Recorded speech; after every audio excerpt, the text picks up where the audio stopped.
নমস্কাৰ, সুপ্ৰভাত। এটা অতি গুৰুত্বপূৰ্ণ বিষয় লৈ আজি ভিডিঅ'টো কৰিছোঁ। হ'ল যে এইকেইদিনতে সদায় গণৰাজ্য দিৱসৰ আগে আগে পদ্মশ্ৰী বঁটা, পদ্মভূষণ, পদ্মবিভূষণ এই বঁটাসমূহ ঘোষণা কৰা হয় আৰু এইবাৰো ঘোষণা কৰিলে আৰু অসমৰ কেইবাগৰাকী বিশিষ্ট ব্যক্তিয়ে পদ্মশ্ৰী বঁটা লাভ কৰিলে আৰু জ্যোতিষ গোস্বামী ডাঙৰীয়াই পদ্মভূষণ বঁটা লাভ কৰিলে। তাৰ বাবে আমি নথৈ আনন্দিত। কিন্তু এইখিনিতে মোৰ এটা মনত প্ৰশ্ন উদয় হৈছে যে জুবিন গাৰ্গে এই বঁটা পাব লাগিছিল নেকি? জুবিন গাৰ্গ এই বঁটাৰ বাবে উপযুক্ত নহয় নেকি? জুবিন গাৰ্গৰ যি অৱদান, যি হাজাৰ হাজাৰ গান গাইছে, কেৱল বোলে আধুনিক গীত গাইছে তেনেকুৱা নহয়। আমাৰ সংস্কৃতিৰ যিসমূহ গীতক লৈ আমি গৌৰৱ কৰোঁ, আমাৰ সংস্কৃতিৰ যিটো ভাণ্ডাৰটো শক্তিশালী হৈ আছে, সেয়া লাগিলে লোকগীতেই হওক, বনগীতেই হওক, বৰগীতেই হওক, সকলো গীতেই জুবিন গাৰ্গে গাইছে। আৰু সংগীত জগতত জুবিন গাৰ্গৰ যি অৱদান, সেয়া নতুনকৈ কোৱাৰ প্ৰয়োজন নাই, সেয়া সকলোৱে জানে।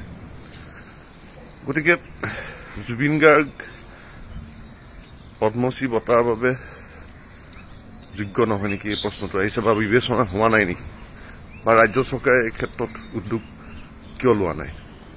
কাৰণ যদিও কেন্দ্ৰৰ ফালৰ পৰা এই বঁটা ঘোষণা কৰা হয়, তথাপি ৰাজ্য চৰকাৰৰ পৰা নিশ্চিতভাৱে ইনপুট লয়। গতিকে এই ক্ষেত্ৰত ৰাজ্য চৰকাৰে কিয় এতিয়াও ভবা নাই? আজি 50 হ'ল জুবিন গাৰ্গ, আৰু জুবিন গাৰ্গে এতিয়া কি কৰি আছে মই সেইবিলাক একো ক'বলৈ নাযাওঁ। এতিয়াও কৰি আছে, চলচ্চিত্ৰ কৰি আছে, কিন্তু সংগীত জগতত তেওঁৰ যি অৱদান, সেই অৱদান অনস্বীকাৰ্য, আৰু সেইকাৰণে তেওঁক পদ্মশ্ৰী সন্মানে সন্মানিত কৰিব লাগে। আৰু দেখিছোঁ জুবিন গাৰ্গে এতিয়ালৈকে কোনো চৰকাৰীভাৱে বিশেষ একো সন্মান লাভ কৰা নাই, যিটো নিশ্চিতভাৱে দুৰ্ভাগ্যজনক।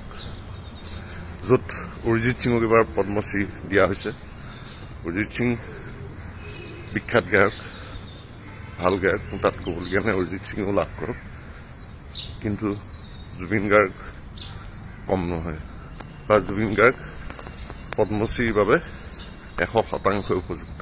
মই আশা কৰিম ভৱিষ্যতে বা যেতিয়া আগন্তুক বৰ্ষত এই বঁটা ঘোষণা হ'ব, তাত জুবিন গাৰ্গৰ নামটো যাতে আমি পাওঁ, সেইটোৱে মই আশা কৰিম। আৰু এই ক্ষেত্ৰত ৰাজ্য চৰকাৰেও উদ্যোগ লোৱা উচিত।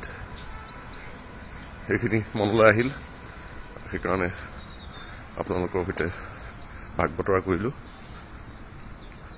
আৰু নিশ্চিতভাৱে জুবিন গাৰ্গে পদ্মশ্ৰী লাভ কৰক, সেয়ে পুনৰবাৰ কামনা কৰিছোঁ। ধন্যবাদ। দিনটো সকলোৰে ভালে যাওক, তাকে কামনা কৰিম।